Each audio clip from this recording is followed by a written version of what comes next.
em mais um episódio do Saúde em Rede.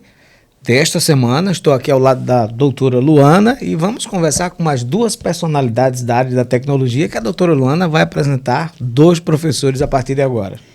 Confesso que eu estava bem ansiosa por essa entrevista, por essa conversa, né, que a gente vai ter com eles. São 2 professores maravilhosos, 2 professores do NUTS, onde eu faço mestrado na UEPB. São 2 doutores. Estou aqui com o doutor de Ciência e Computação, doutor Paulo, e doutora Sabrina, também em Ciência da Computação. Os 2 do NUTS aqui da UEPB. Sejam muito bem-vindos ao Saúde em Rede. Obrigada, boa noite. Obrigado, boa noite. Vamos começar com a doutora, pela dama, professora Sabrina. Seja muito bem-vinda mais uma vez. Explica para nós o que é o NUTS, para quem começa nesse bate-papo conosco a partir de agora da Universidade Estadual da Paraíba. Bom, o NUTS, às vezes tem gente lá dentro da UEPB que não sabe onde é o NUTS, nem sabe o que é o NUTS. Acredita? E aí o NUTS ele vem com essa abordagem mais tecnológica sobre a saúde. É desenvolver tecnologias para levar para a população soluções que sejam práticas, né, que realmente as pessoas usem. A gente tem vários exemplos lá dentro do NUTS, lá no laboratório que eu coordeno de gestão e sistemas hospitalares. A gente tem a exemplo do sistema do RegNUTS, que hoje é utilizado para dar suporte a toda a regulação das cirurgias eletivas, né, Programa Opera Paraíba. Programa Opera Paraíba do Estado, que vai desde a solicitação até a finalização da cirurgia, né, todos os passos. A gente também tem RegPET, que é o primo do RegNUTS, que tem a mesma lógica, sendo que é para PET, atua no nível de castrações. A gente também atua em áreas mais, assim, específicas, por exemplo, diagnóstico por IA, utiliza imagens para, em cima delas, utilizar IA e dar suporte à parte diagnóstica de doenças. Também monitoramento de tratamentos. Ultimamente, a gente também está com a área de neuro, né, que vem aí com linhas para dar suporte à epilepsia, a parte de memória, envelhecimento, que é uma área muito forte lá na universidade. Inclusive, lá no outro, o professor Paulo vai falar melhor disso, ele tem um projeto voltado para essa parte aí também. E também tem a parte da dor, né, que a gente também atua. Então, toda essa parte neurológica, acompanhamento, a gente faz, assim, é uma influência, porque vem a saúde e a tecnologia e todo mundo está integrado ali. Me permita, doutora, o que é que significa a sigla NUTS?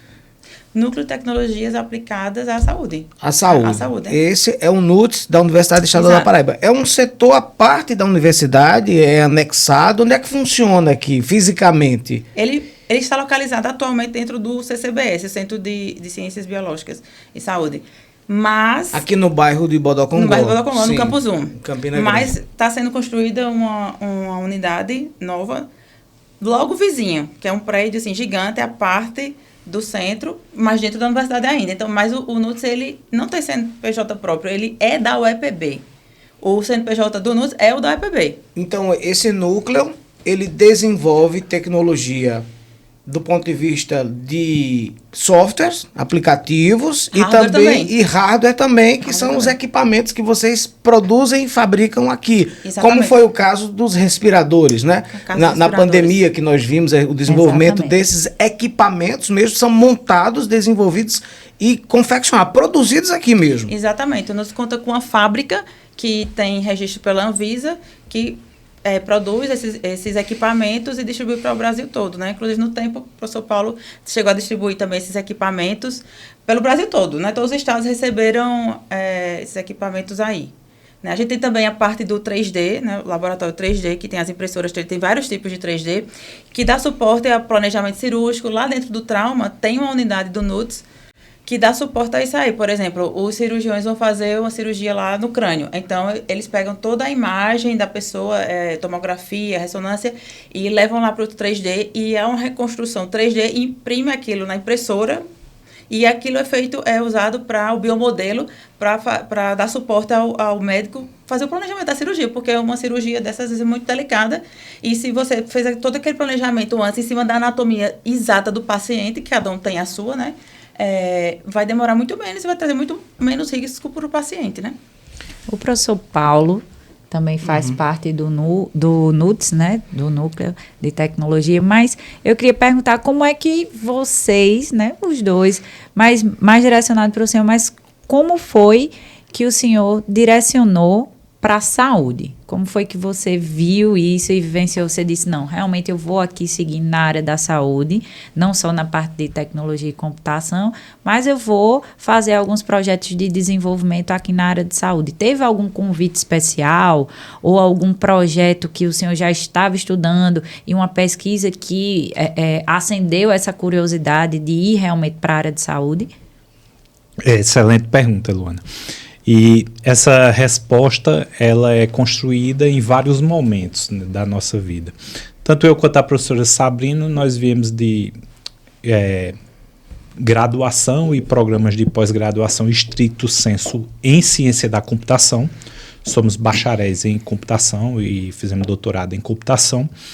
E aí, ao se interessar por entrar na Universidade Estadual da Paraíba, aplicarmos para concurso, conhecemos o projeto, eu um pouco antes da professora Sabrina, que estava embrionário lá pelo professor Misael, pela professora Kátia, pelo professor Eduardo, que iria transformar nisso que hoje nós temos, né, um centro de referência nacional e internacional. Então, naquela época, nós trabalhávamos com soluções em software, né, com ciência da computação. E aí, ao entrar lá e vestir a camisa do NUTS, foram aparecendo diversas oportunidades, negociando com empresas privadas, com colaborações com o exterior. Na época que eu entrei, por exemplo, um projeto que foi muito interessante, foi o primeiro que eu trabalhei, foi uma parceria com o Instituto Fraunhofer da Alemanha, no modelo de qualificação de software médico para a saúde, né? E aí eu falei em vários momentos, porque esse momento ainda existe. Nós trazemos essas tecnologias para a área de saúde, mas nós somos aqui da computação. Sim. Então, por exemplo, felizmente, além de saúde lá, só um exemplo particular, assim, eu trabalho com o GAECO, eu trabalho com a Cefaz, com a Secretaria da Fazenda. Exato. Eu trabalho com a CGE, a Controladoria Geral, né? Professora Sabrina, aqui nós já participamos de projetos com a Light, uma companhia de energia. Então, a experiência que nós ganhamos em outras áreas, nós trazemos para a saúde e incorpora dessa forma.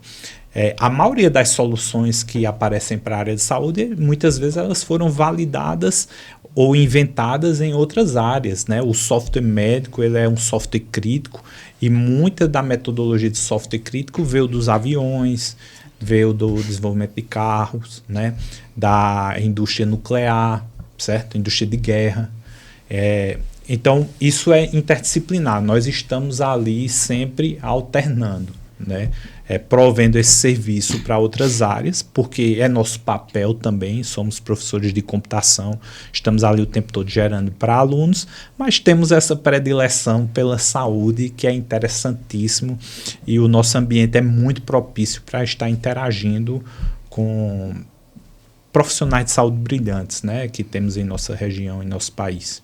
Eu tenho muito orgulho de dizer assim que faço parte do NUTS hoje, e eu percebi quando eu vou para fora, por exemplo, vou para outro estado, e que eu digo que eu vim aqui de Campina Grande, tanto da Unifacisa como da parte do NUTS, eu vejo que as pessoas já reconhecem, que já falam, rapaz, você veio de Campina Grande, um núcleo, um polo de tecnologia, e isso vem se tornando cada vez mais comum por trabalhos grandiosos que os professores acompanham, que os professores fazem. A professora Sabrina, junto à parte do RegNUTS, né, coordenando essa parte com a parte do Opera Paraíba junto ao Estado, com mais de 200 mil, agora já passou muito disso, mais de 200 mil cirurgias. Então, desenvolver o software para isso, para a regulação desses pacientes na área de saúde, isso é encantador.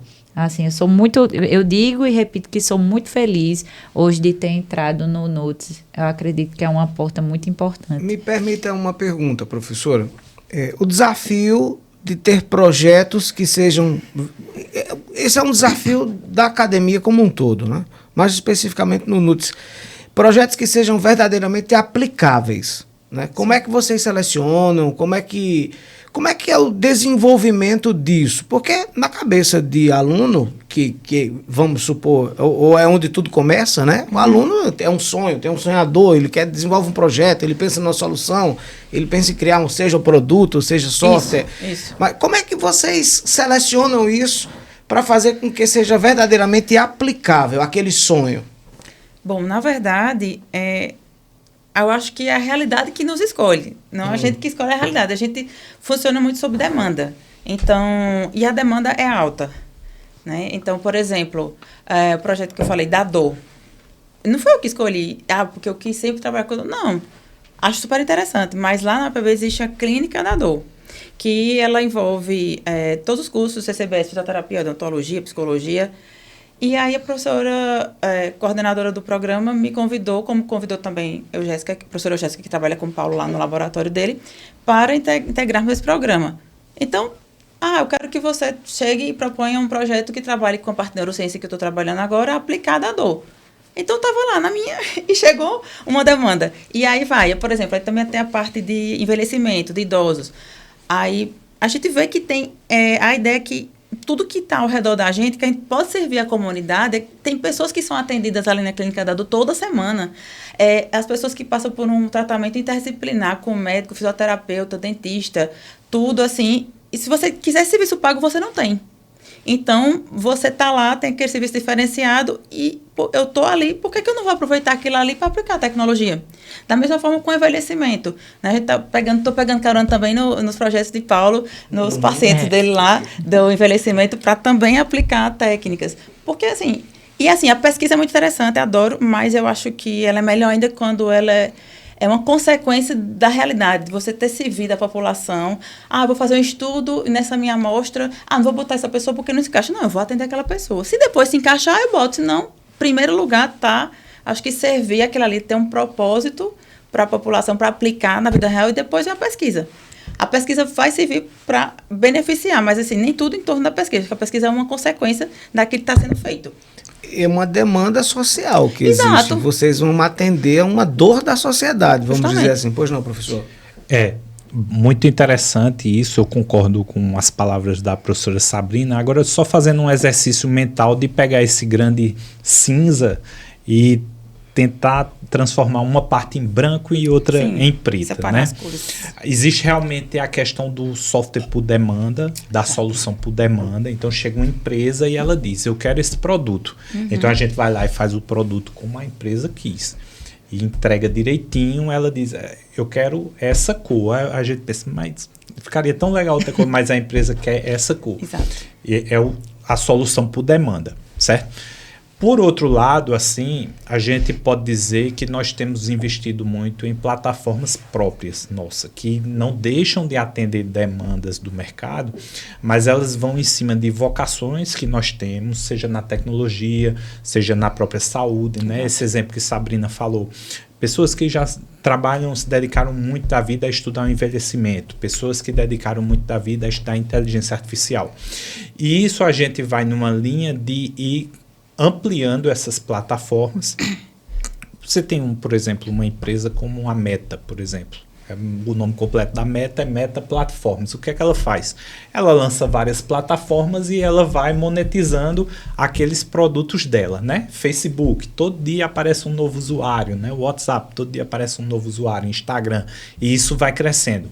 A gente tem uma abordagem também um pouco parecida com isso, com plataformas que utilizam tecnologias emergentes que todo mundo se interessam. Pegando esse exemplo da Meta, os óculos da Meta, né, com realidade virtual, com realidade mista, a gente cria muita coisa lá, relógios inteligentes, smartwatches, né, que vem do Google, que vem da Apple, e isso a gente vai criando e ampliando essas plataformas e todo dia aparecendo usuários do Brasil, do exterior, inclusive, em muitas situações. E isso vai crescendo. São produtos internos lá, mas que são licenciados, que são disponibilizados para a comunidade, que são feitos parcerias com governos, Exato. com órgãos, né?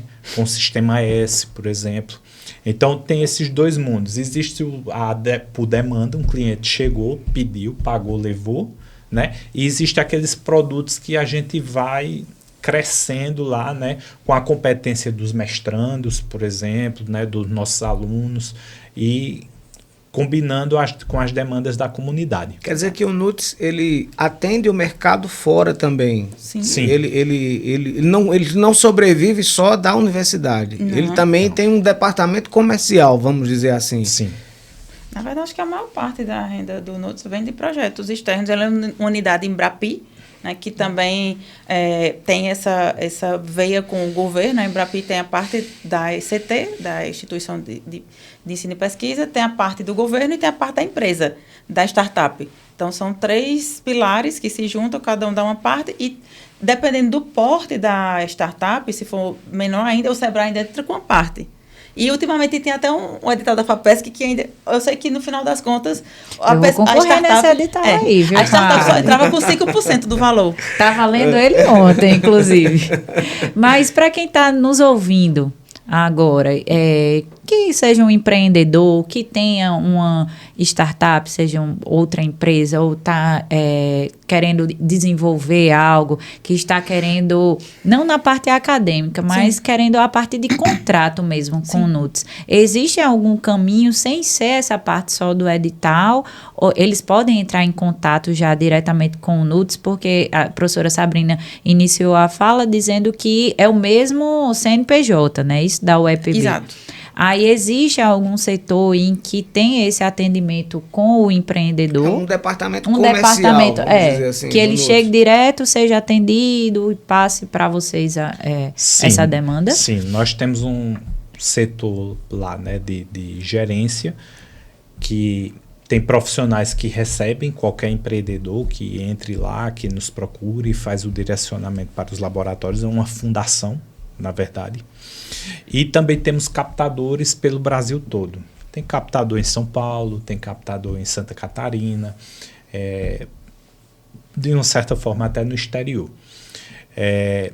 O empreendedor, quando ele chega lá, ele pode, se quiser, fazer um contrato direto com a fundação e ele vai fazer o orçamento do produto que ele quer, um software, um hardware, uma manufatura aditiva, uma impressão 3D, né, um produto, um estudo clínico, certo? Exato. Ele pode demandar várias dessas soluções. Se ele quiser, ele faz o pagou-levou, de acordo com o orçamento. Assim, conseguimos trabalhar com valores próximos ao mercado, né, utilizando um pessoal lá que está vivendo a realidade, muito interessado. Você pega lá um bocado de Neymar quando estava no Santos. Não agora, né? Sim. Mas no início, sim, né? Então, assim, aquela pessoa que vai entregar muito, né? Produzir muito ali para realmente aparecer, né? Ser visto. Uhum. E a partir daí, como a professora Sabrina falou, vem os modelos de incentivo. Existe o Embrapi, né? Existe a lei de informática. Isso. Existe para um órgão público, um gestor chega, né, os termos de descentralização com governos, né? Tem várias possibilidades. CAP, né? Tem várias possibilidades. Eu lembro de um projeto do NUTS, aliás, eu acho que já é um produto, né? Uma palmilha que foi desenvolvido, por exemplo, no tocante àquela palmilha. O que é que aquela palmilha fazia e como é que começou aquele projeto? Aquele projeto começou com o mestrado profissional. Um aluno de fisioterapia entrou, foi orientando o professor Misael e chegou com aquela ideia da palmilha e foi desenvolvida, e depois saiu um edital da FINEP, né, que investiu-se aí, esse edital da FINEP, às vezes eles vêm junto com a empresa, tem uma empresa junto que é a Medicênior, que tem convênios de saúde aí pelo Brasil todo. O que a palmilha fazia? Então, é uma palmilha inteligente que ela via a pressão da pisada no pé, via problemas posturais, problemas de marcha, né? Ajudava você com reabilitação, né? Em a questão de andar, monitora o seu passo. Então, hoje em dia, ela continua em desenvolvimento, né? Depois que o mestrado acabou, né? Que entrou nesse projeto da FINEP, acho que foi uns 3 anos, e aí foi desenvolvendo, tem um aplicativo onde o paciente, como se você tivesse um smartwatch, você usa a palmilha e você vai também monitorando ali através do aplicativo. Só que como tem questão de patente, tem questões, né, outras envolvidas, né, ainda não está podendo ser liberada assim tanto mais. Por isso que ainda não foi, mas continua em desenvolvimento, sim. Eu acho interessante essa questão do monitoramento, porque a doutora Luana sempre fala com relação a... me foge agora o termo que ela sempre usa. Acompanhamento longitudinal. Longitudinal. É verdade. Né? Então, assim, aí eu quero fazer uma pergunta para vocês. Esses produtos, como essa palmilha, ou o relógio que nós citamos agora, o smartwatch, eles vão passar a ser utilizados com mais frequência a partir de agora? Eles vão passar a serem desenvolvidos e produzidos também? Qual a leitura que o senhor faz, professor? Esse monitoramento do organismo humano que permite informações e leituras que vai ajudar até, quem sabe, com uma espécie de medicina preventiva. Não sei, qual a visão que o senhor tem disso aí? Sim, é algo que veio para ficar. A gente não tem como dizer que não vamos estar cada vez mais nos interessando por esses sensores, porque eles realmente predizem muita coisa e são cada vez mais confortáveis, menos invasivos. Exato. Ao mesmo tempo, ele junta a fome com a vontade de comer, que nos tornamos mais conscientes com relação ao nosso envelhecimento, a não passar menos dificuldades lá na frente, né, ou pelo menos postergarmos o sofrimento. Com isso, essas tecnologias elas estão prontas para diversos públicos.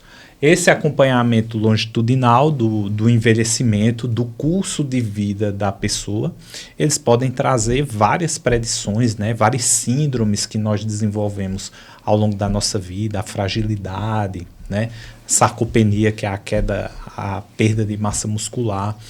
Tudo isso ajuda. Não é somente aquela detecção imediata de dizer, houve um infarto, houve uma queda, chama o SAMU para alguma coisa. Mas essa predição no longo prazo, quanto mais você gera dado, mais aquilo traz feedback. Tanto pode ser usado por uma criança no início das nossas vidas. Um exemplo, meu filho é criança e atleta. Então o sonho dele é ser goleiro, ele precisa crescer. E aí ele sabe que ele precisa, para crescer, ter um sono de boa qualidade. Então, ele tem muita consciência de que aquele relógio traz ele e os colegas dele, da geração também. Existe um projeto, né, com a equipe de Campina Grande, e que traz esse benefício. E eu não preciso falar quem está na outra ponta, né? O idoso que realmente quer qualidade de vida e informar. Todo mundo quer estar próximo daquela pessoa que cuida de você, né? Não é somente seu pai, seu irmão, seu filho, mas estar próximo do médico. Tem um médico na família, é muito bom. Esses dispositivos, eles trazem essa sensação, né? Porque eles te aproximam, nem que seja de uma empresa, uma Big Tech, né? Um Google, uma Apple da vida, mas ela está lá trazendo essa informação. A gente vê essa relação deles com a própria provedora da tecnologia em vários projetos, assim. Esse relógio vai salvar minha vida. Esse relógio me incentivou mais a praticar mais exercícios, né? Assim, é uma coisa maravilhosa. Tem um anel também agora, né? Tava vendo o anel, a enfermeira relatando que 8 meses antes dela descobrir que tem um câncer, o anel já estava dando sinal de alterações na temperatura corporal. Não era um diagnóstico, mas estava tendo alguma coisa errada com o corpo. O organismo está dando sinais. Exato. Foi aquilo, inclusive eu falei essa semana na internet que um paciente, né, acompanha no hospital, paciente 40 anos, advogado, check-up dia completo, tudo ok com ele, eletrocardiograma, sofreu um infarto, chegou e estava infartado.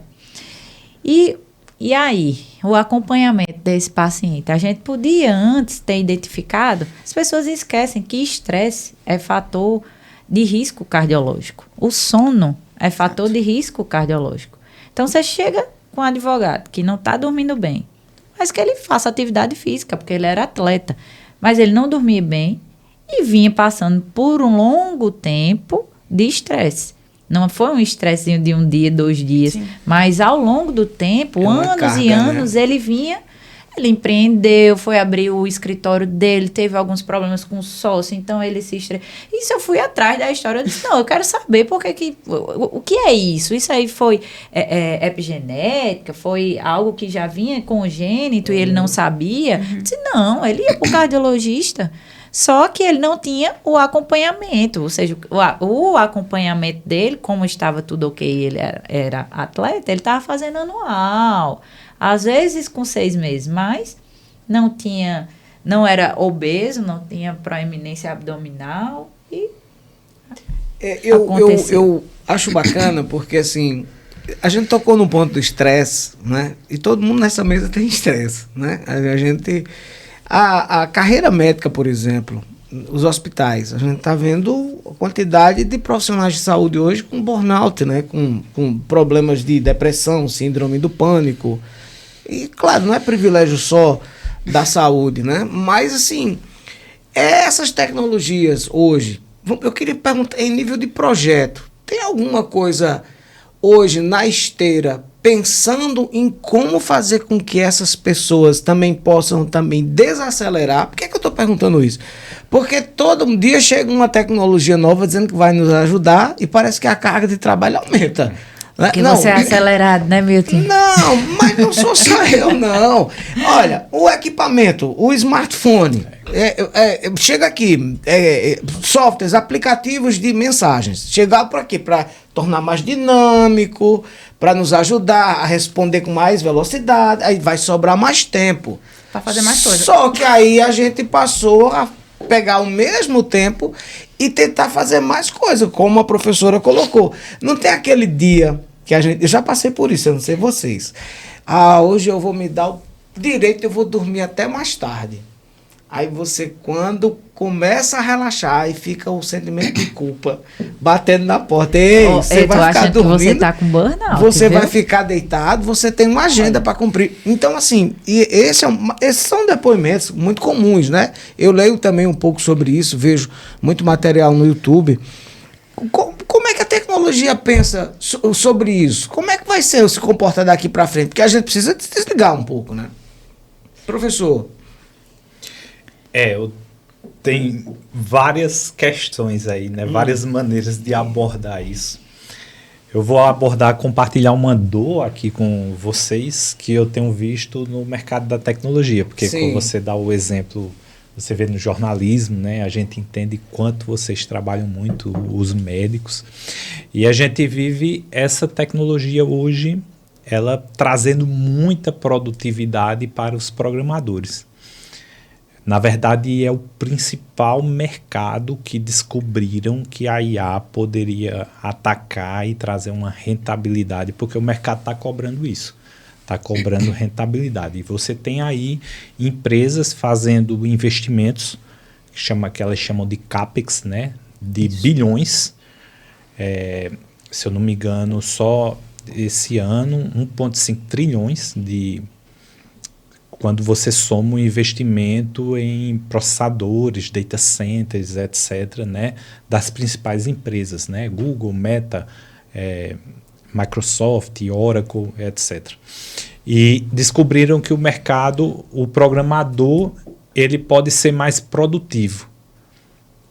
E existem já muitos artigos científicos, muita literatura aí sendo produzida que mostra o nível de burnout e de estresse que isso está trazendo aos programadores, né? Então, assim, nós aqui estamos apresentando projetos, iniciativas com clientes, com parceiros do nosso núcleo que tentam trazer benefícios, né, para a sociedade. Existem sim, mas existem tecnologias aí, soluções muito mais amplas que elas são comuns a todo, o WhatsApp, né, que mudou muito a forma que nós vivemos, né? Então, assim, hoje eu vejo como algo que continua nos acelerando. Eu não tenho uma resposta para isso. Eu estou reforçando o seu ponto, Milton, de que, assim, sim, cada vez mais produtivo, mas para fazermos mais coisas. Professora, acrescente algo aí que eu acho que é interessante. Eu acho que na linha dos smartwatches, eles ficam mostrando Sua bateria tá baixa hoje. Nível de estresse, recuperação. Você acorda, já tá... Eu digo, eu não uso, tá vendo? Eu não consegui usar aquele eu tô na lógica, que tá todo mundo na lógica. Não, né? eu uso. Assim, não, mas é porque o sujeito, me perdoe o termo, fica noiado. Não, eu digo que lá em casa, o meu marido e meu filho usam, eu digo, vocês são controlados pela tecnologia. Eu não. Porque existe o lado ela é mergulhada na tecnologia, né? Mas é surreal. Eu não. Pra vocês, pra mim não. Isso vai da experiência de cada um. Eu acho. Tem gente que aguenta, né, professor? E gosta, né? Não, eu não consigo dormir. Não é somente a questão de aguentar. Assim, por exemplo, eu quero ter uma carreira, uma longevidade no futebol, por exemplo. De jogar futebol até ficar velhinho. Né? Tenho vários amigos. Mas o senhor joga mesmo? Jogo sim. Vou jogar amanhã, vou jogar depois de amanhã. Pode acompanhar mas é uma peladinha, né? Pode acompanhar nas redes sociais, que ele coloca tudo lá. Sim. Uma peladinha, o Celote ainda não me descobriu, não. O smartwatch ele é um aliado fundamental para mim, assim, na questão de sono, na questão de variabilidade de frequência cardíaca, na questão de me comunicar com os profissionais que me acompanham, que interagem comigo. Assim, ele é um grande aliado. É diferente, por exemplo, do WhatsApp, né? Que o WhatsApp ele acelerou muito a questão do trabalho. A gente não contabiliza também quanto deslocamento a gente está evitando, respondendo algo, né? E sendo produtivo nesse sentido. Remotamente, né? Isso. Então sempre tem o pró e o contra. A mente às vezes trava, né? Porque a gente quer... Mas é porque a gente não sabe gerenciar isso ainda. A gente também tem que botar um limite. Olha, eu não vou e não vou. Ou então, assim, só vou se for alguma coisa muito urgente, dependendo do momento que você separou ali pra você, né? Com o smartwatch, né? O que aconteceu comigo era o tempo inteiro notificação. Então eu tava... Já tava com a tela do celular, né? E aí, ele vibrava no braço, eu disse, eu não tenho condições, eu vou fazer aqui só para atividade. E acabou que eu me acostumei a fazer só na atividade física, porque eu realmente não consigo dormir com ele. Eu tenho essa dificuldade, eu não consigo dormir com ele para fazer análise de sono, tudo. Mas aí eu utilizo ele na atividade física, pelo menos ali eu vou... verificando as calorias. É um desafio, realmente. Nós estávamos falando de exemplos, né? Assim, um caso concreto que vem à minha mente, bem no contexto que você estava falando de atleta, até mesmo de goleiro. Ele é um ídolo do meu goleiro. Na verdade, ele é um ídolo da nossa cidade. O goleiro Matheus Costa, né? Que descobriu, né? Não recentemente, já recentemente, né? Um problema de saúde que ele se tratou tal, e foi graças ao smartwatch. E você encontra na internet ele falando sobre isso, e ele já deu diversas palestras. Eu descobri minha arritmia com o smartwatch. Isso. Eu insisti com o médico, mudei de médico até ele achar. Eu fiz, você tá vendo, tá 240 e segura aqui meia hora. Eu já mudei de smartwatch, botei de outras pessoas e continua. O problema não é o aparelho, o problema sou eu. Eu tive que convencer o médico a fazer exames mais específicos por conta que o smartwatch estava me dizendo. O monitoramento estava dizendo isso. Eu fiz... Porque o exame, ele vai verificar aquele determinado momento. E eu estava mostrando o longitudinal. E ela estava mostrando o atendimento você mostra a sua vida, você sua mostra rotina. A sua vida. Mas aí, eu achei muito bacana essa discussão toda nossa disso, porque a gente está falando de longitudinal, mas uma coisa... é você aderir a um equipamento que pode lhe dar informações úteis, preciosas e até necessárias. Exato. Mas outra coisa é você, por exemplo, ter aplicativos ou software nele, como, por exemplo, o WhatsApp, que a gente estava falando agora. Uma coisa é você ficar recebendo uma carga de informações, como o spam do e-mail, né? Se você for olhar todo o e-mail que chega no spam, por exemplo, você vai enlouquecer. Saber utilizar. Aí agora eu queria esse gatilho com vocês. A tecnologia está aqui, vai ajudar, vai resolver. Ou vai socorrer, não sei. Mas tem que saber utilizá-la, porque ela pode ser utilizada para estressar e ter um ataque cardíaco de tanta informação, e ela pode ser utilizada para descobrir um problema de arritmia, como a senhora colocou, professora. Eu acho que, por exemplo, quando as tecnologias surgem, por exemplo, antes de surgir o carro, as pessoas andavam a pé, iam para um canto, para outro, e se exercitavam, tinha menos certos tipos de doença, menos câncer, menos problemas cardíacos e tal. Aí veio o carro, veio o transporte, as pessoas ficaram mais sedentárias, e hoje em dia com a tecnologia é que você não sai mesmo. Então, veio um advento que melhorou a vida da pessoa por um lado, mas piorou por outro lado. Então, a mesma coisa a tecnologia. Ela vem, ela traz, a gente chama de trade-off. Sempre tem o lado bom e o lado ruim. Sempre traz alguma consequência. E aí, a questão de saber usar influencia muito como isso vai afetar na sua vida, né? Só que as pessoas não estão conscientes disso. Geralmente, quando começa o boom de alguma coisa nova que chega, a pessoa só quer usar. Aí depois, então, olha o estrago que deu. Mas aí é questão muito do uso, né? Como eu acho que quando o carro começou, o automóvel não tinha cinto de segurança. Depois foi saindo cinto de segurança, mecanismos de defesa. Teve uma época, né, que tinha o cinto, mas a gente não era obrigado a utilizar. Né? E aí depois veio uma lei estadual e depois veio a lei federal, né, falando especificamente do Brasil, que veio sobre isso. Mas, professor, me diga uma coisa. O cérebro humano está preparado para tanta informação ao mesmo tempo, com tanta velocidade? Eu acho que a professora Sabrina vem estudando o cérebro ultimamente. A neurociência. Ela está mais... O que a senhora diria, professora? Tem uma métrica que o povo gosta de usar, que eu escuto por aí, que diz o cérebro de uma pessoa, sei lá, nos anos 80, tinha X de informação, sei lá, a informação de um jornal do The New York Times, numa vida toda, tinha lá o cérebro de uma pessoa. Hoje em dia, aquilo que estava lá no jornal todo é o que ela recebe num dia. Para você conseguir medir o tanto de informação que chega para a pessoa, né? E aí, é um tempo muito curto para o cérebro se adaptar e estar naquele estado de vigília, né? E tá o tempo todo naquela hipervigilância e vai chegar... Existe até um termo que se chama FOMO, Fear of Missing Out. Você tem um medo de ficar de fora. Na rede social acontece muito. Começa uma modinha e você fica com medo de ficar de fora e você adere também, né? Então, isso já tem um termo cunhado, então já... Nós estamos vivendo a época... Acho que a moda não está nem muito forte mais, mas do coach. Tem muita já. Vai haver o coach para utilização de equipamentos daqui a uns dias? Olha, você precisa aprender a usar isso aqui, senão você vai endoidecer. Como é que a senhora vê isso? A mulher da tecnologia. Hoje em dia tem gente que se consulta com o ChatGPT, né? Melhor amigo. Se casa com rede social. Já vi casamentos, né? De mulher com a rede social. E já vi que... Vai chegar um momento que isso aí vai ser até melhor, viu?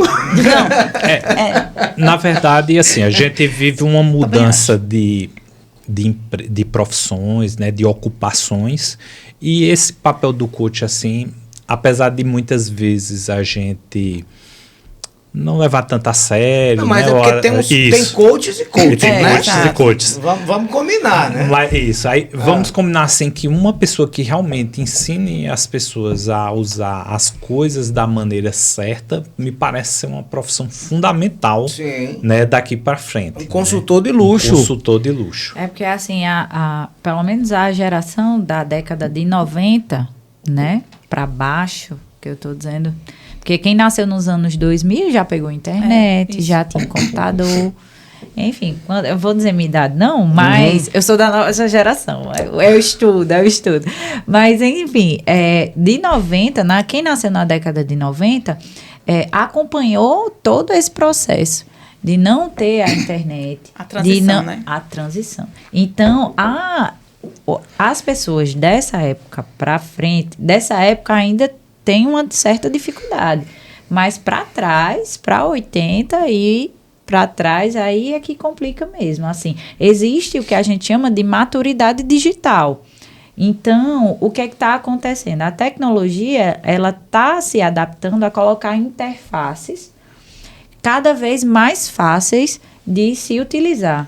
Inclusive, eu falo muito com a professora Sabrina em relação a isso no RegNotes, né, que é o software que eu acompanho, que a interface precisa estar muito direcionada para qualquer pessoa, sem ter tanta maturidade digital, sem ser um programador, mas que ela possa utilizar, que ela possa ver aquela imagem e saber utilizar. Que foi o que o WhatsApp fez, que praticamente todo mundo consegue usar. Porque você consegue colocar o tamanho da imagem, você consegue colocar o nome da pessoa para identificar, você consegue verificar o número de forma mais fácil. Não tem muito botão para você procurar lá. Clean. Então, o idoso ou a pessoa que não tem tanta maturidade digital, ela consegue, lendo, né? Pela interface ser tão fácil, ela consegue se adaptar e utilizar aquilo tranquilamente. Mas tem outros aspectos, viu, Luana? Por exemplo, esse aspecto que você falou da interface, né, de se usar, da usabilidade. Usabilidade, isso. Mas tem outro aspecto, por exemplo, que é a comportamental das redes sociais, que lhe induzem a certos comportamentos, como chama o algoritmo, né? O Meta foi já processado várias vezes, o Google, o algoritmo do YouTube, que fica sugerindo aqueles vídeos para as pessoas, sei lá, que gostam de comer e geram uma compulsão, né? Por exemplo, a gente vê... Ela induz. Induz. Exato. Tem essas bets, esses programas de aposta, né? Que parte da sua equipe, tem pessoas lá que estudam o comportamento do cérebro justamente para pegar as falhas e entrar ali naquela brecha. Isso é comprovadamente. E o vício em jogo é uma doença já com CID. Milton e Luana, isso é frequente em diversas áreas. Tantos lugares tão pouco óbvios, mas esses conceitos estão presentes. A gente se encontra sempre, né, Milton, lá em Evandro e Mônica, lá tomando um açaí. E o mundo do xadrez, eu lembro, assim, lá...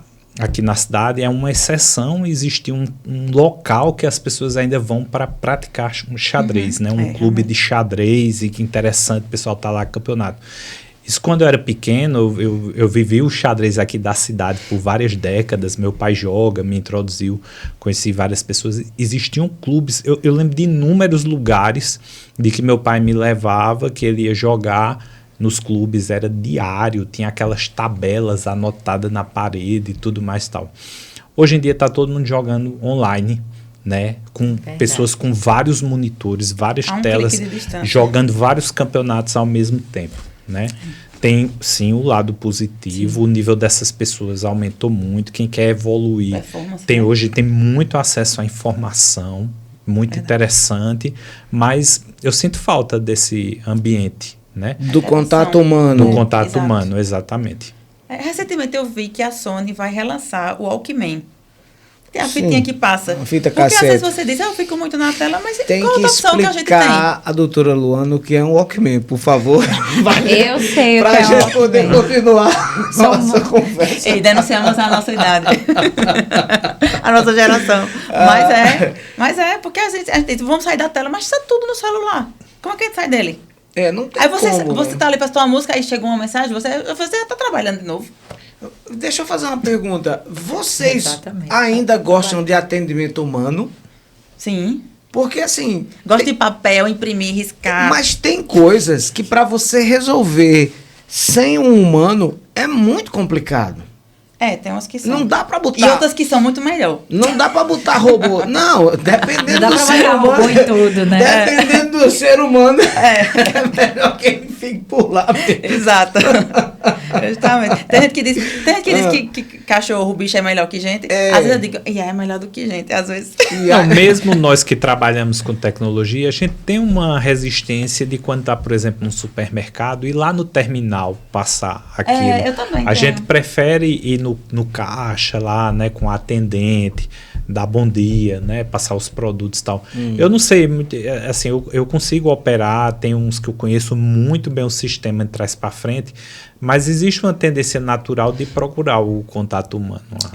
Eu sinto tanto... Eu vou muito pouco, mas quando eu ia no McDonald's, eu gostava de ser atendido pela atendente ali, não ficar naquela maquininha, né? Você...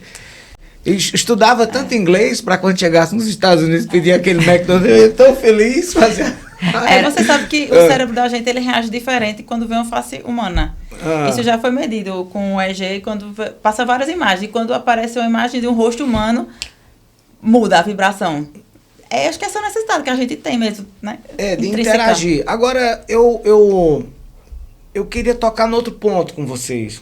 Que a gente tava falando, passou de bet, falou do xadrez, mas o que essas pessoas estão procurando, ou o que a gente procura, é a mesma coisa de uma rede social como o Instagram, é a dopamina.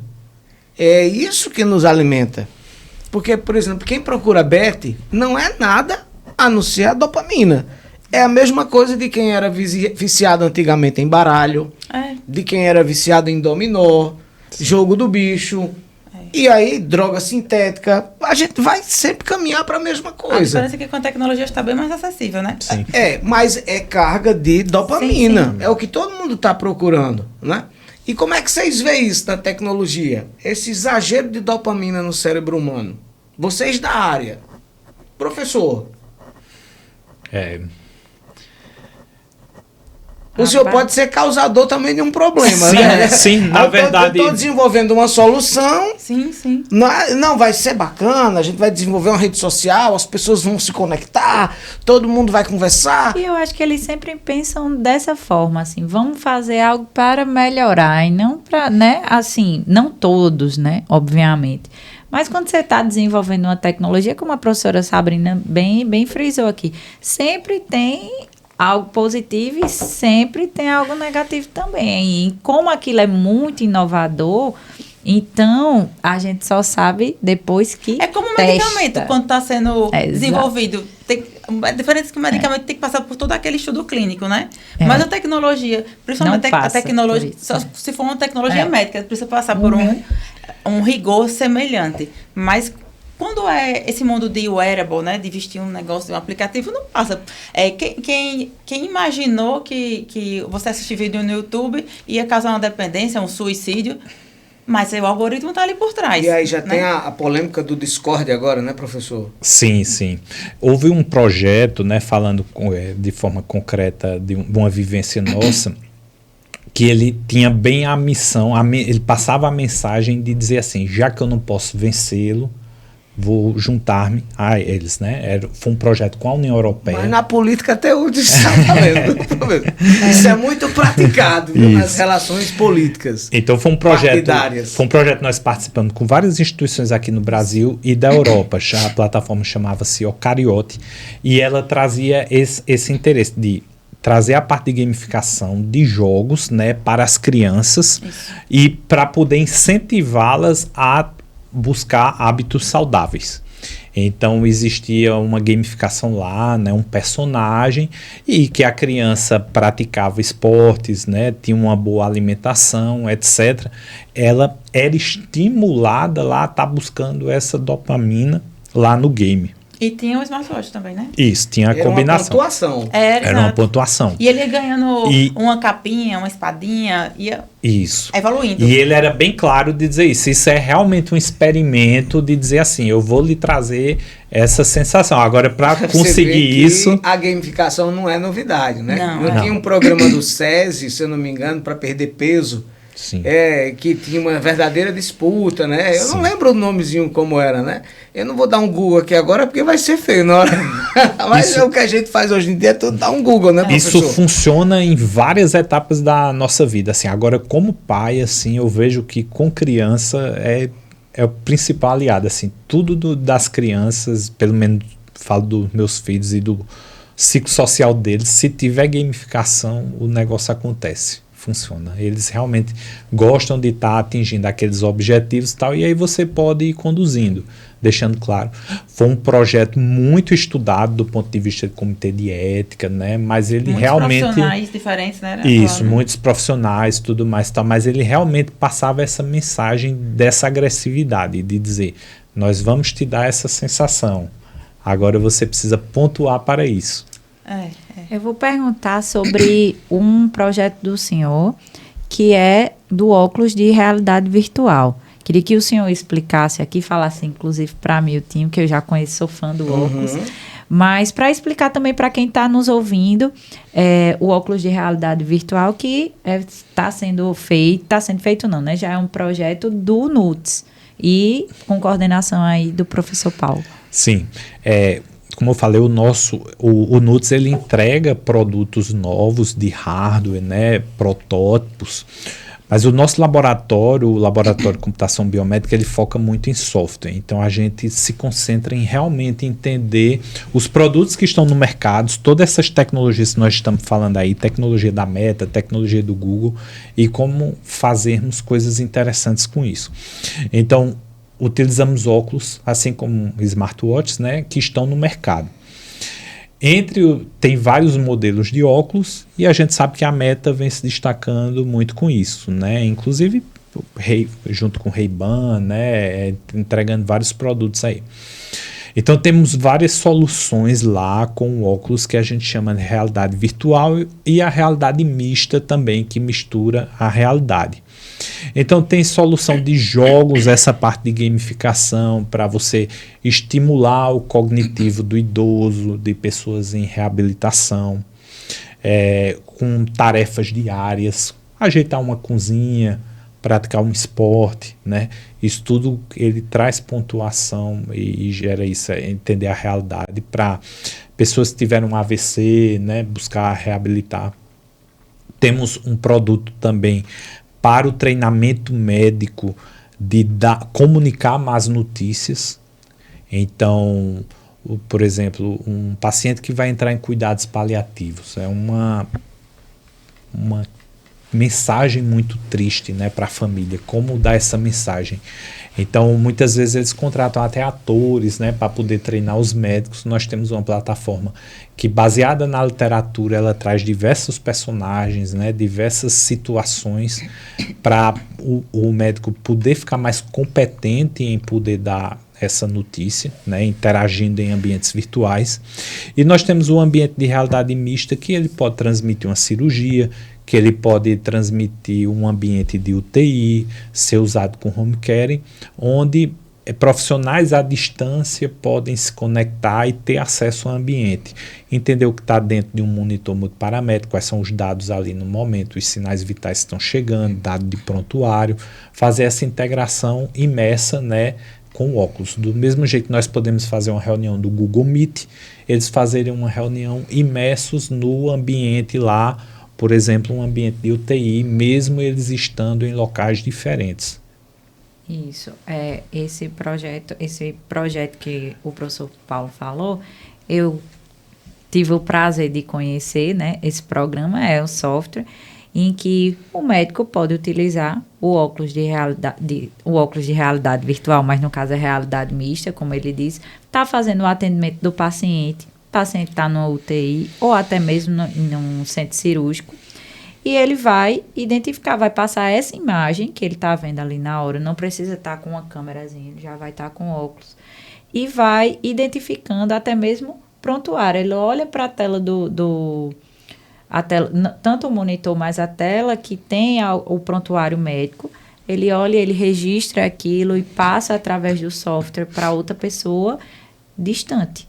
Não precisa estar no mesmo local, entendeu? Isso aí para as UTIs inteligentes vai ser fantástico.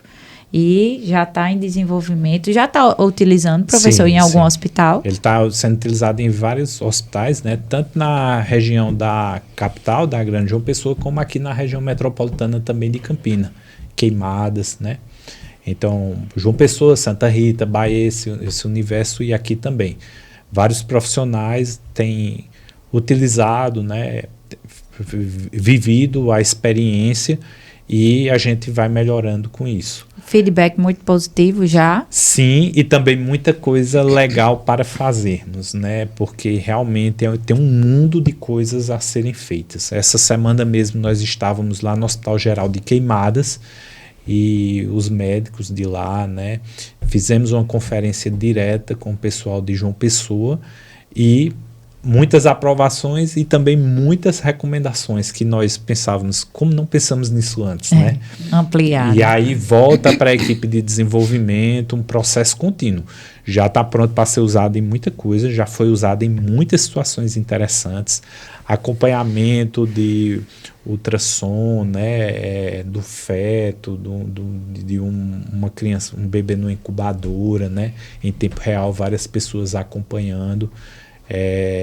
E muita coisa que virá, né? Que a gente está também buscando para soluções no trauma, nessa parte de traumato-ortopedia, até mesmo na área de neuro, né? Vários profissionais, tanto no setor público quanto privado, chegam com essas ideias, né, para evoluir esse produto. Dá para utilizar em vários tipos de linhas de cuidado. Porque você está como... Assim, o médico, ele tem a discussão do caso clínico, né? Então, você tem um caso, você só dá diagnóstico daquilo que você conhece. Ponto. Se você não conhecer, você não tem como dar o diagnóstico daquilo. E tem alguns casos que merecem uma discussão externa, né? Você leva para um colega, você discute. Isso não é só na medicina. O que é que você acha disso, professor? Sim. O que é que você acha desse software? Como é que é a sua visão? Dá para a gente ampliar? Dá para a gente tomar outro tipo de cuidado? Então, na linha médica, da mesma forma. E o óculos, professor Paulo, software, na verdade, né? Porque o óculos é só o meio, traz isso muito para perto.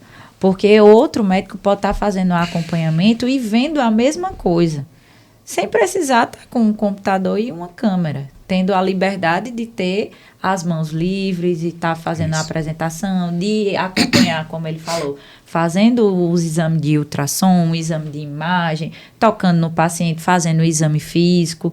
Então, assim, é uma tecnologia que chega ao mercado, como ele já disse, que já está sendo utilizado, e que eu acho que vai ampliar isso aí, vai para o Brasil inteiro, e com o NUT sendo aquele farol pro Brasil, porque é um software muito inovador. O professor está de parabéns por estar tomando a frente, e que a perspectiva é muito positiva, que dá para a gente utilizar realmente em várias linhas de cuidados diferentes. Quando eu falei com o professor, eu disse, rapaz, isso aqui em cirurgia vai ser fantástico. Não só na parte de UTI, mas quando levar para a parte cirúrgica, para a discussão de caso, vai ser perfeito também. E aí eu já vi que ele já ampliou ainda mais. Depois vou voltar lá no laboratório, professor, para ver como é que já teve esses avanços, as atualizações. E apenas voltando à nossa conversa inicial, né, a maior parte do que aconteceu durante os últimos anos e que a gente se perguntou sobre isso foi, essas tecnologias que estão aí, elas estão trazendo ponto positivo para a gente? Sim, porque, por exemplo, houve a bolha do metaverso. Eita. Né? Tô sem cavaça essa. Isso. Quem não lembra da bolha do metaverso, né? Então, esses óculos, assim, eles foram sinônimos, chegaram a ser sinônimos até de picaretagem, né? Assim, sério? Eu não vou falar disso, não, foi? Foi, com certeza. Temos exemplos, assim, aqui na própria cidade. Essa fofoca assim. não chegou a mim, não. Assim, todo lugar alguém estava vendendo uma solução de metaverso e aí já combinava com... Sem falar dos que ficaram pirados, né? Exatamente. Já tem um monte de gente doida com esse metaverso. Exatamente. Sem ele nem ter tracionado. Exatamente. Tinha gente comprando terras no metaverso, né? Por exemplo. Eu lembro. Moedas, cripto e por aí vai e tal. Mas veja, assim, é uma solução que está lá provida pela Meta, né, do próprio WhatsApp, que a gente já discutiu tanto aqui hoje, o Instagram, mas que ela pode ser transformada em muita coisa, né? É algo que, assim, não vou dizer que outras pessoas no mundo não estão pensando nisso. Já existem, a gente já conhece startups e tudo mais e tal. Mas não é algo tão óbvio assim, né? Pelo menos num raio de alguns quilômetros, a gente pode dizer que não vê muita gente fazendo isso e mesmo em lugares mais desenvolvidos, assim. Dá para transformar em muita coisa. O relógio lá que está lá apitando, ele pode ser um preditor de saúde. O óculos lá que serviria para o metaverso, para mergulharmos lá naquele ambiente virtual e não termos mais retorno, né? Eles estão aí conectando pessoas, né? Mas tem um Paulo do Mororó que ele dizia o seguinte, quem não viaja fica, né? Exato. Professora, nós estamos chegando nos instantes finais desse nosso episódio do Saúde em Rede, mas eu queria um depoimento seu, de uma profissional da tecnologia e o sentimento, a sensação de poder colaborar tanto com a saúde das pessoas, de uma forma tão decisiva. Me dê um spoiler aí de alguma coisa do NUTS que vai vir por aí, de super inovação, que vocês estão na esteira lá, para a gente poder abrir aqui também, já com uma novidade também o programa. Tem muitas coisas em andamento, tem coisas que a gente nem pode falar. Ou às vezes fala só, sem dizer, eu sei citar nomes, né? Fala só o quê, não de quem. Mas tem muita coisa. E tem essa parte aí do óculos, né, que ele falou. A iniciativa dos hospitais inteligentes, né? Sim. Eu acho que é o que pode ser mais que o NUTS está à frente dessa iniciativa do Ministério da Saúde, dos hospitais inteligentes, onde tem a central de monitoramento, que é o NUTS que está implantando junto com a LifeMed, que foi quem produziu aí o hardware, e aí o NUTS ajudou nessa parte de certificação junto com a Anvisa e está implantando aí. E isso vai abrir um portal de possibilidades, porque com os dados do monitoramento de ontem, o que a gente pode fazer? Né? Que a gente pode, inclusive o óculos chega lá, a gente consegue monitorar aquele paciente e tentar ver aquele comportamento daquele dado longitudinalmente, né? Que a gente não tem acesso. Então, várias possibilidades podem se abrir aí. Né? Isso aí é um pé que Paulo falou. Mas também existem outros projetos, por exemplo, que eu atuo na parte do 3D, por exemplo, onde o pessoal faz lá a modelagem de biomodelos, ou então produzem próteses customizadas para as pessoas lá. Você recebe só o exame e transforma aquilo numa modelagem, porque uma prótese ela vem tipo PMG, bem genérica. Para encaixá-la em você, seja ela externa ou interna, você tem que customizar, porque às vezes você o seu corpo que tem que se adaptar à prótese. Quando você faz uma obturação no dentista, não tem que moldar. Pronto, a mesma coisa tem que ir ali. O seu ombro não é igual o meu, nem o de Luana, nem o joelho. E ali tem que adaptar. Aquilo é feito na mão em software. E hoje em dia a gente tem um projeto lá da FINEP que aplica IA nesse processo de modelagem 3D até chegar na fase de impressão. Sai uma prótese customizada. Só tem um caso nos Estados Unidos que tem isso aí para o joelho. A gente está fazendo para o ombro e para o quadril. Né? E esse é um projeto que está na metade. Made in Campina Grande. Ontem mesmo eu estava assistindo, tem aqueles programas de UTI que tem, né? Na Discovery, que mostra aqueles negócios bem sensacionalista. Aí eu estava vendo lá um grande hospital em Los Angeles, 33 cirurgias acontecendo ao mesmo tempo, aí passando lá a mulher que tinha um tumor aqui dentro do nariz, na face, não conseguia nem acessar. Aí, não, mas o médico lá consegue reconstruir a parte do exame de imagem e ver exatamente onde está. Eu falei, o software que a gente usa lá no 3D. o Inversalis, que o pessoal usa lá. Se eu não fizesse parte do NUTS, eu ia dizer, isso está tão longe de mim, eu nunca vou ter. E o negócio está ali do meu lado. Não está tão longe assim, né? Porque está nos Estados Unidos, está longe. Não, a gente está aqui. É uma realidade nossa. Exato. Já, né? Vivida aqui. Pois não, professor? Milton, eu quero responder a sua pergunta do zero também. Sim. E eu queria lhe dizer o seguinte, você como uma grande referência aqui da política da Paraíba, né, que conhece vários gestores, né, gestores competentes, está saindo uma ferramenta aí com inteligência artificial para predição, né, de qualidade de vida, prevenção de catástrofes, né, tudo voltado aos gestores. Então, junto com a empresa do Rio Grande do Sul, né, ela chama Future Seeds, Sementes do Futuro, né, e esse pessoal vai sair apresentando a todo mundo aí, principalmente prefeitos, né, governadores, etc., a partir do próximo ano, já tem experimentações. Na verdade, só para dar um exemplo, ela começou em cima da motivação da tragédia das enchentes lá no Rio Grande do Sul. Né? Então, é realmente uma ferramenta que, através de inteligência artificial, ela analisa diversos sinais, né? Sinais de que coisas tal podem acontecer, e existe uma IA lá que pega questões de legislação, aprendizado com eventos passados, né? Uma série de coisas. Sensores também. Isso. E ela traz muita informação para a tomada de gestão, para a tomada de decisão de gestores. Interessante. Muito bacana. Doutora Luana, estamos encerrando. E estou muito feliz de ter os dois aqui comigo, duas referências lá na universidade em qual eu estou agora como acadêmica. E, assim, para mim é um prazer enorme tê-los. Muito obrigado por ter aceitado esse convite, professora Sabrina, que amanhã vou estar com ela, professor Paulo, e você também, Miltinho, por estar dividindo essa bancada tão especial. O Saúde em Rede tem esse propósito de sempre levar a informação às pessoas, a saber, as pessoas identificarem que Campina Grande realmente é um polo de tecnologia aqui na Paraíba, que a Paraíba vem expandindo, que tecnologias não estão tão distantes da gente como as pessoas pensam. E sim, a gente está caminhando cada vez mais, seguindo e ampliando esse espaço e trazendo as pessoas para perto. Falando sobre empreendedorismo, aqui também no setor de tecnologia, falando de tecnologia e falando de saúde. Hoje, especialmente, com doutores falando sobre tecnologia. Isso é um prazer enorme para a gente, né? Isso mesmo. Professora Sabrina, muito obrigado. Eu que agradeço a oportunidade de estar conversando aqui com vocês e estou à disposição para próximas. Professor Paulo.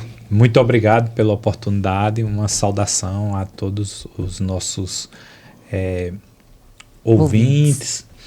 E estamos à disposição lá no NUTS, lá na UEPB, né, ali no bairro de Bodocongó. Estamos à disposição para visitas e que quem quiser conhecer. Né? Eles irem lá dinamicamente. Com certeza, com certeza. Agradecemos a sua audiência conosco em mais um episódio do Saúde em Rede. Em breve, com um novo episódio para você. Muito obrigado.